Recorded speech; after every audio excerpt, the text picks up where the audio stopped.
Hey everybody, and welcome to Let's Look at Rise of the Tomb Raider. This is the 2015/2016 sequel to the 2013 reboot of the Tomb Raider franchise, developed by Crystal Dynamics and, of course, published by Square Enix. And this came out in November, the same week as Fallout 4, but it was an Xbox One exclusive for a time, which I know, a lot of ink has been spilled over that, and a lot of, podcast discussions have been had over that. But now it's available on PC, and I've been playing it for roughly the last week or so. I've got 6 hours in it, and I try to make sure that when I cover AAA stuff, which is fairly rarely, that I actually do my due diligence, because this is a $60 game US, $70 Canadian. The digital deluxe edition is actually over $100 Canadian. It's like a 102.93 or something like that, which I don't really blame Square Enix for. That's the state of the gaming industry and also a plummeting Canadian dollar. But holy Christ, these games are, pretty quickly becoming purchases not to be made lightly. I played 6 hours of this. I hated that it was an Xbox One exclusive. I did for a while. I was like, man, that's a bad business decision. But now that it's out on PC, I know it's not as simple as that, by the way. But I do own an Xbox One, but I was well versed in Fallout when that was coming out. But now that I played it on PC, I'm like, this is a game that if you enjoy third-person action games, you should not overlook. I know that a lot of the press in the game has been extremely positive so far. Allow me to echo that. If you are a fan of mostly linear, cinematic, third-person action adventure games, I think you'll love this. This is one of the best one of these that I've played in probably at least a couple of years. I decently liked the original Tomb Raider as well. It could have easily made my top 10 games of that year, but this is a refinement in pretty much every single way. So we're pretty early on. Oh, I'm an idiot. We're pretty early on in the game here. 6 hours, I've read most of the spoilers about what actually happens in the game, but it seems like, basically because I wanted to see where I was. After 6 hours or so of pretty much mainlining the main story, it seems like I'm about halfway through, so it's not really necessarily a short game by any means. I'm going to do my best to explain the myriad of kind of complicated systems that are going on in this game. So, this takes place, there will be maybe mild story spoilers. Again, in this one, you play as Lara Croft. Surprise, surprise. She mostly uses her bow and arrow for combat, although later in the game we do get other options, a shotgun, a revolver, an assault rifle, and maybe some other stuff that I haven't actually seen yet. She also has her axe for combat. And there is a lot of combat in the game. This is not a game that is a stealth action game where you can play it aggressively. This is a game where there will be like open firefights at a lot of opportunities. But that's like a third of the game. The other third of the game is kind of like parkouring elements, almost like Assassin's Creed style. And then the other third is kind of like light puzzly action stuff here. So there's a lot of like press the right button at the right time to get up here. But there's actually a surprising dearth of QuickTime events relative to what you might have expected from Tomb Raider 2013. Well, I guess we're actually supposed to be down here, so there was no reason for me to really do that, but that's okay. All right, let's keep moving along here. There may be some story stuff in here that maybe I can touch upon as well, but I think we're actually entering into a part of the game where it gets a little bit more sandboxy, which is one of the things that a lot of the people that have played Rise of the Tomb Raider seem to have been more positive on. It's gonna be cold. Shit, that's gonna be cold. All right, I'm trying to remember where we are actually in the game right now. I'm playing with the Xbox 360 controller, by the way. I'm actually playing it on medium settings as well. My computer can handle the very high settings, but I wanted to make sure there were no frame rate dips. It looks beautiful. I mean, you expect it at this point. I don't mean it to be dismissive to the work of the fine people at Crystal Dynamics. I'm just saying, like, I don't necessarily think it's something to be surprised by, that this game looks fantastic. It's one of the things it's been lauded for. It's a great looking game. There are light RPG elements and crafting elements in the game as well. We can upgrade our skills in a couple of different categories. Hand-to-hand combat, hunter, or survivor. Survivor is about crafting. Hunter is about scavenging the ingredients that allow you to be a better hunter and a better brawler. Basically, if you get a perk, you get more ammo for when you loot enemies. You auto-loot enemies that you kill stealthily, etc., etc. Actually, that might be in the brawler one now that I think about it. Let's just go take less damage from explosions and fire. There's a decent amount of explosions and fire in this game. There's also the ability to upgrade your weapons from stuff that you loot, but the crafting elements are pretty light. You guys, if you watch me play stuff, you know that I'm not a huge fan of crafting systems. Most of the time, it's handled like pretty sensibly in the game. You pretty much, your mileage may vary. I'm going to upgrade our bow. Let's get this off the screen. I'm going to upgrade our bow here just to improve its hold time a little bit using some cloth that we probably looted from something like 10 years ago. These base camps also serve as almost like hubs that you can fast travel between, and there is some need for fast travel because I don't want to call it a Metroidvania because it's not, but you'll get more equipment throughout the game at certain story beats, and then you can fast travel back to earlier base camps you've been to, and you're like, okay, now I have rope arrows, so I can get to this optional temple, which I couldn't get to before, and the optional temples are one of my favorite parts of the game so far, almost like little miniature Zelda-esque kind of dungeons, where if you complete them, you usually get like a nice reward, like for example, there's an optional challenge tomb nearby here. This is very much just like a tutorialized optional challenge tomb, but I'll do it anyway. This is why it's kind of a nice set piece here, this Byzantine ship. War galley. How the hell did it get down here? One second, I'm going to see if I can actually turn on subtitles so you can hear this. That would be in display. That would be in graphics. No, they would be in audio and languages. Yeah, there we go. Subtitles on with color. Why not?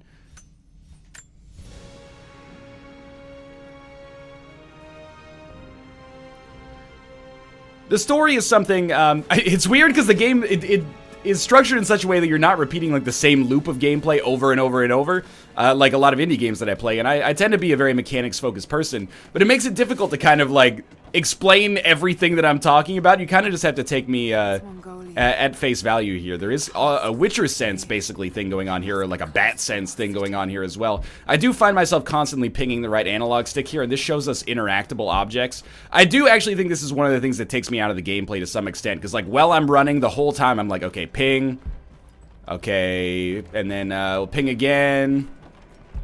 And maybe we'll like do another ping. Like I'm doing that to constantly scan for collectibles, which I find kind of takes me out of the experience, which can be a little frustrating. Also, you know, constantly like looting stuff can be a little annoying in a game that I really feel like in a way it's a compromise, that there's like a crafting system and RPG elements and stuff like that. I really want to see, even though I'm really having a great time with this game and I intend to finish it, I want to see what Crystal Dynamics would do with like just a totally linear, no bullshit Tomb Raider game. But I imagine there would be some backlash to that from people who actually like those elements, and maybe deservedly so. So we're gonna do this challenge tomb. This challenge tomb is gonna be super easy, but I can use it as kind of a vertical slice, I guess, to show you that these challenge tombs exist in the game. Usually there's a lot of parkouring elements and then some light puzzling. I was gonna talk a little bit about the story as well. The story is a lot like, I equated, in fact, in general, I kind of feel like this way about Rise of the Tomb Raider. I kind of feel like it's like Avengers Age of Ultron or something like that. Like, probably from last year, very few people's absolute favorite movie was Avengers Age of Ultron. And if it is, I'm not shit-talking at all. I'm just using it for the purposes of this metaphor. I thought it was pretty good. But that's not really the purpose of this criticism here. I'm just trying to illustrate this. We find these things, by the way, that give us language proficiency. We can use that language proficiency to read more advanced stuff in that language that we find throughout the game, like artifacts and maps and stuff like that, that will reveal stuff on our own map that we can use for our own advantage here. I'm just trying to see, what do we do here to interact with this? This is what I mean by light puzzling. But I'm an idiot, so sometimes light puzzling is enough. Like, this game is probably not going to be anybody's absolute, or very few people's absolute favorite game. Like, it lacks a little bit, I suppose, in terms of, like, I'm dead. It lacks a little bit in terms of, like, idiosyncrasies or, like, unique charm or something like that. But it's extremely well done in spite of that. Oh, I see completely what we're supposed to do here. Is this where we shoot one of these things off? I haven't had one of these puzzles in a while. No. Give it a sec. We just caused this thing to drop. This is the worst for me because I already did this one. Anyway, this metaphor is becoming kind of extended and bloated. What I mean is that it's basically like, it reminds me of kind of like a turn your brain off popcorn movie. It's actually fairly smartly written, but it does have, there we go. It lacks a little bit, I guess, in terms of like a little bit of ramshackle charm that I like to see my games have, but I'm still having a great time playing it. Like, you won't be disappointed, I think, if you know what you're getting into here. Even more so, like, this is more of a glowing recommendation than maybe it's coming across right now. This has been a game that I've been very excited, you know, when I'm out doing my stuff for the day, I'm like, okay, when I finish the day's work, I'm gonna go home and play this. And for the most part, I mean, the puzzling's pretty easy. You sort of turn your brain off and just sort of, you know, let it give you that serotonin rush, I guess is what I'm getting at. And then you'll have a good time. I mean, the story, again, is not necessarily the most compelling thing in the world, but it reminds me of watching, like, a AAA action movie to the extent where I'm like, yeah, you know, this is well done. It's beyond competent. It's actually enjoyable. It's like the way I felt watching Kingsman or something like that. Kingsman is a great movie. If you haven't seen it, in my opinion, at least, it's a great movie. This is kind of like that. You're like, well, you know, it's not Citizen Kane. It's not meant to necessarily change your life. Oh, we can grab this one. Okay, that's the extent of the QuickTime events that I've seen, by the way. So don't assume that this is like Tomb Raider 2013 where there's nonstop QuickTime events. But I'm fairly, like, not offended by QuickTime events, but I know that that's not necessarily the norm. So this is pretty much the end of this challenge tomb, but don't take this as being representative of most challenge tombs. Some of them have taken me like 15, 20 minutes to actually solve.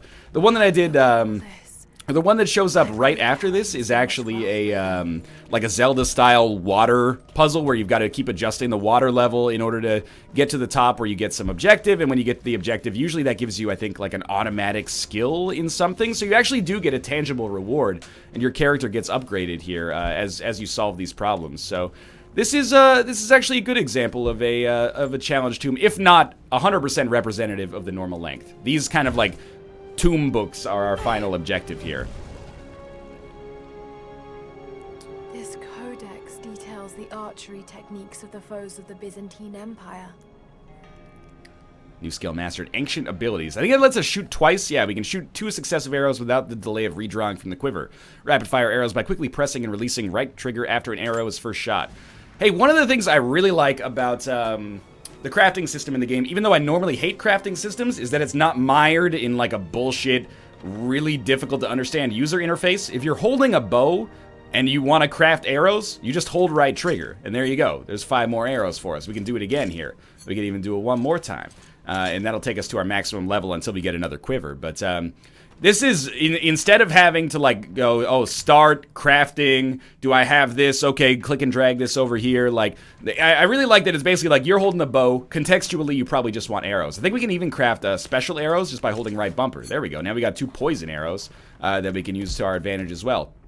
I hope we see some combat over the course of this, because this might not surprise you. I do think the combat is probably the weakest element in Rise of the Tomb Raider. A lot of, like, you know, get behind cover, pop someone with your arrow, you know, get behind cover, pop someone with your arrow, move to a new cover, pop someone with your arrow. Where the game really succeeds, and thankfully where it spends most of its time, is in kind of putting you in this flow state as you navigate the environment. Like, the environments are extremely well designed, and even though you know exactly what you're going to do at any given moment, like, there's very little puzzling that takes you by surprise, I guess, in the sense that you're like, oh, I didn't know I could do that.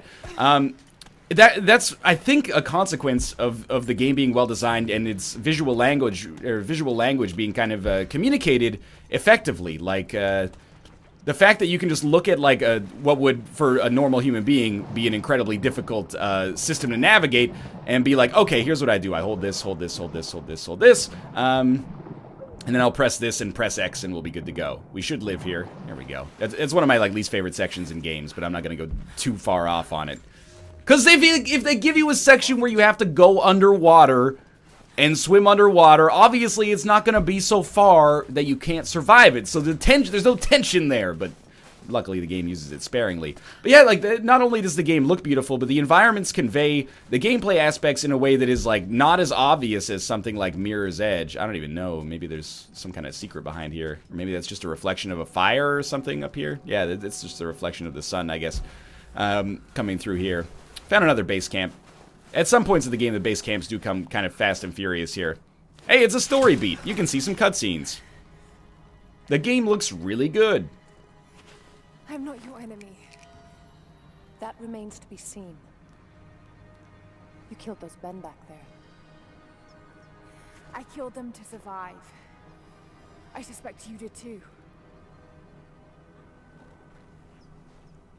How long have they been here? Days, at most. The invaders took many of my people prisoner. You should leave this place before it's too late. I can't do that. I came here for something important. So did they. If I see you again, I'll put an arrow in your throat. You and I are on the same side. I hope I can prove that to you.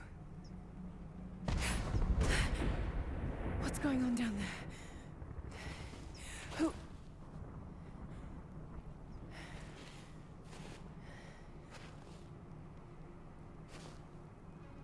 So the game is rated M for mature. They do... I'm not, like, really taking a side on this either way, but they do tone down on the deaths that were, like, disgusting from Tomb Raider 2013. You know, the ones where she got, like, a stick through her throat while she was, like, in the river. I think for me, it's a slight positive change, but, you know, it is still a visceral game. And a game that certainly is not for, like, super young kids, in case any of you out there are watching this and trying to find something to give your child who is, like, 6. I think that they will find themselves scared. But this isn't really, like, a review that is meant to be, like, you know, should parents buy this game for their kids? I'm assuming a certain level of understanding there. I'm just looting a bunch of stuff here to basically demonstrate that, you know, the environments are pretty rich when it comes to stuff that you can actually interact with. I killed that animal Far Cry style to loot it, and that gives us, like, animal skins that we can use to upgrade our weapons. This is an optional area that I don't think I've found before. Allows us to get some minerals here. A lot of, like, craftable ingredients, but pretty much, like, every ingredient is mapped one-to-one with a consumable. Like, we get mushrooms, we use those to create poison arrows. We got those minerals, we use those eventually to create, like, shrapnel bombs that we can use. We can basically craft, like, our own kind of grenade-style stuff. I should have actually mentioned, like, what actually happens in the story. It's not a prequel, it's a direct sequel, but you don't actually need to have played the original Tomb Raider to understand what's... Or by original, I mean 2013. The Tomb Raider reboot to understand what's going on here. Basically, Lara Croft, her dad had done some research into a prophet in Syria who may have unlocked the key to eternal life. But at some point, that prophet disappeared or was killed, and, you know, that was like 2,000 years ago. So now we're investigating our father's research, but there's also a mysterious force. You know what? Let's not do this optional temple right now. Let's show off some more combat, because I know there's a combat section coming up. There's an opposing force known as Trinity that is trying to, you know, capture the secret of eternal life for themselves in order to, you know, keep it from falling into anyone else's hands. And there's intrigue and stuff like that going on. The plot, it's well written. I mean, there's a tendency, I think, for people to be automatically cynical about AAA games, but it really is well written. And in comparison to a lot of games, a lot of games like this, I should say, it actually seems fairly long. And, you know, sometimes that's a bad thing. These all give you, like, additional story, by the way. Sometimes that's a bad thing if you're, like, sick of the game, but I really think that it's pretty rich. And even without doing all of the optional temples that I've come across and, like, kind of mainlining the main story, it's still taking me 6 hours to get roughly halfway from, like, a story standpoint. So it seems like it's probably, like, a 10-hour to 12-hour long campaign, depending on how you want to... on how much you want to invest in the side stuff, which is, you know, value for money, that's up to you. You know, I can't tell you how much that's worth to you. Fairly standard, like, stealth action mechanics here, as you can see. But all I'll say... Oh! Lucky us. All I'll say is that seems like a pretty robust campaign, maybe slightly above average, at least when it comes to size. My main complaints about the game are that some things take me out of the game, and it's not really like a complaint that takes this from being like a 9 out of 10 game and makes it a 6. It's more it takes it from being like a 9 to like an 8.5. I do spend a ton of time crafting, and I mean, like, that's... Here's my problem, because whenever I say, like, you know, maybe they should just give you, like, arrow caches frequently, or maybe you should just have an unlimited supply of arrows, people go, oh, that's unrealistic. Look, Lara Croft jumps from like 100 feet in the air and lands on a pillar and shatters both of her ankles and then gets up and swims 4 miles to safety. Like, it's not a game that's about realism. You choose... It's a cartoon, basically. You choose, or a comic, I should say. You choose where you want realism and where you don't, which is fine. Like, that doesn't bother me at all. I'm just saying, for me personally... constantly being taken out of the set pieces, which there are many great set pieces in the game, actually, but constantly being taken out of the set pieces to do, you know, crafting stuff like, oh, I hope I don't die, but also there's a mushroom over here, so I better pick that up, because I might be able to use that mushroom in 25 years. Okay, so I'm going to try to...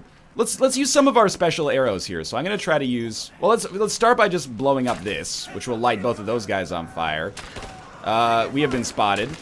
That's good. We'll actually get a chance to experience some of the combat in the game more viscerally. It's very similar, although in third person, to something like Far Cry, is the way I see it. You know, Lara Croft can take on, like, 15 enemies simultaneously. I have died in combat, but it's rarer to die in combat than it is to wipe out as many enemies as I wish to wipe out, basically.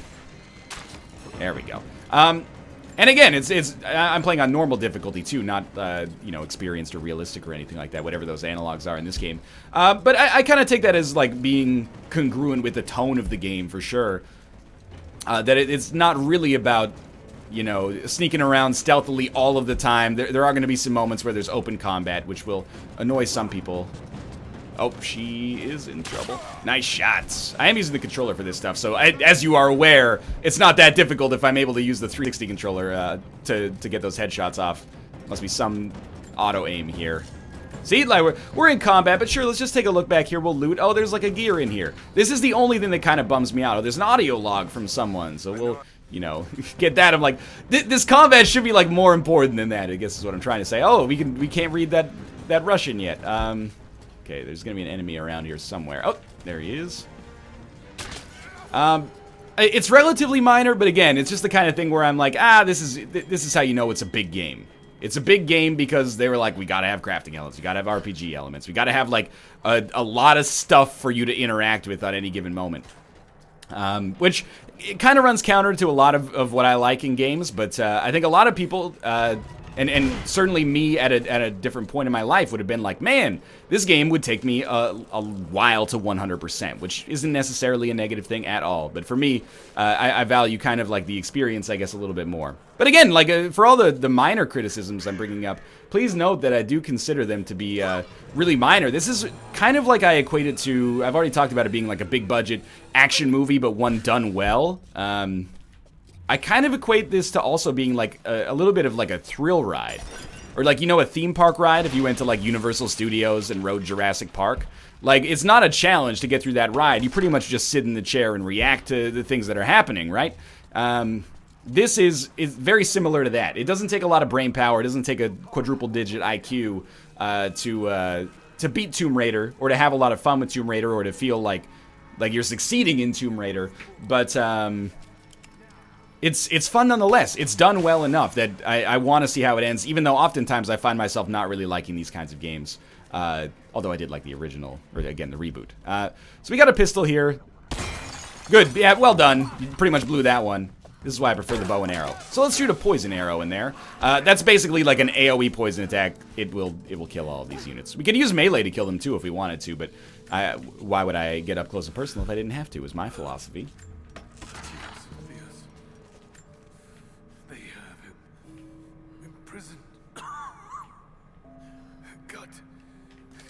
Stop resisting! We can't actually shoot the NPC. No.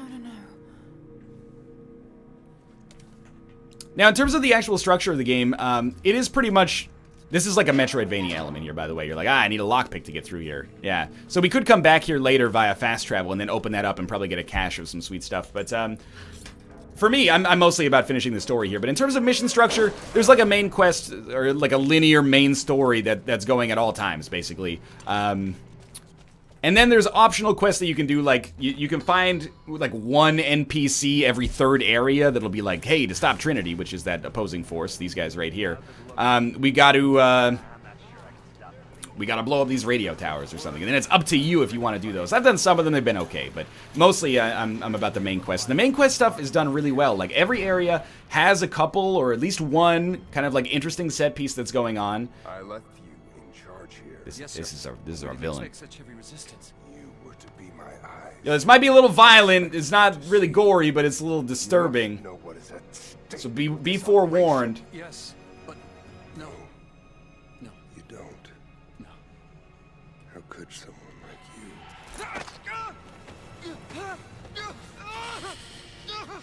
I still think that this villain might be Bobby Flay. I think that might be the big reveal at the end. He's got the Bobby Flay hairline. He's got that Bobby Flay no-nonsense attitude. Like, I'm a little concerned about it.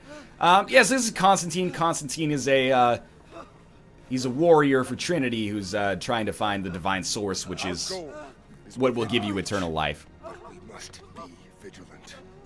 He's fairly horrifying. Succeed here. A new world awaits. One of our own making. Constantine, you're needed I'm just gonna skip over the rest of the cutscene because, you know, I think establishing that Constantine's kind of a jerk has already been taken care of. So, let's put that guy out of his misery. See if we can maintain stealthiness here. Make another poison arrow. You can handle combat fairly creatively. Oh, come on.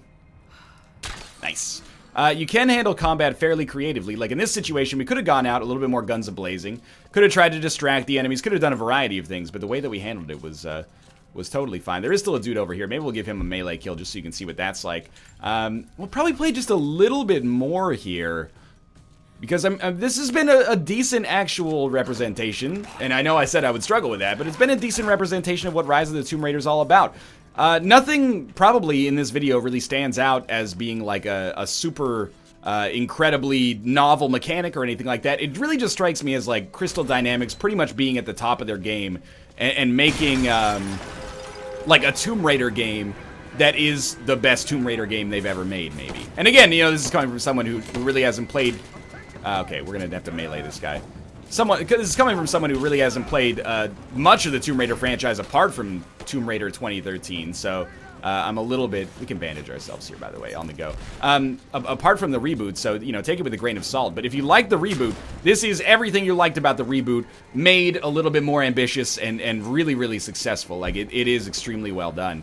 If you didn't like the original, and if you absolutely hate linear-ish cinematic action games, you're gonna hate it. This is like your example for like, games these days, blah, blah, blah. You know, like if you fucking hate Max Payne 3 or something like that, you are gonna hate this. I can't stress that enough.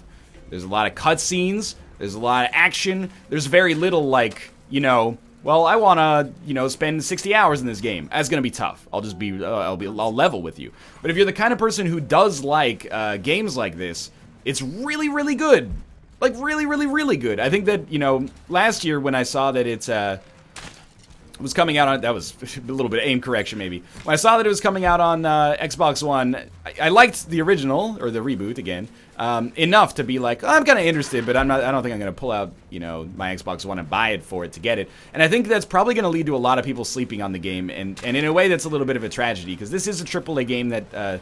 I feel really deserves attention and deserves to be treated uncynically, optimistically, I guess. I think it really seems like it was made in a way that the developers have good intentions and a lot of passion about the project. It's extremely competent, and I don't mean that as a backhanded compliment. Getting in that way without being And, must be another way.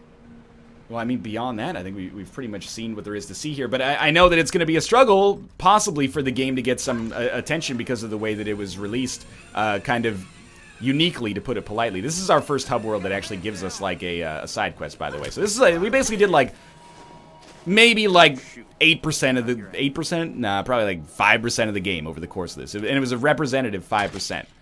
So I feel pretty good about the structure of this video. Actually, where's that helpless animal that I killed in order to get their pelt? It's a virtual animal. Everybody relax. But yeah, don't sleep on it, is what I'm trying to say. If you like games like this, you will love Rise of the Tomb Raider, I think. I know I've been having a good time with it, and I do have a tendency to like linear games. I talk about it on the show and on the roundtable a lot as well. But, you know, I like games like this that kind of just give you... It's not really on rails, but it's kind of like, hey, just follow the path, and you'll have a fun time. Like, I have a good time with that. If you don't like it, you will not like this, but you probably already know that. It's really good. I like it. It's expensive. It's AAA price. If you live in Canada, I feel bad for you. And I also am you. But yeah, there will be a link in the video description below to pick it up on Steam if you're interested. I've been very impressed with it, and I would not be surprised if I remember at the end of the year, this could be one of my favorite games of the year for sure, even though it sort of technically came out last year. It's good. Don't hold its release against it. And if you're a huge fan of the Xbox One, don't treat this as a backhanded compliment.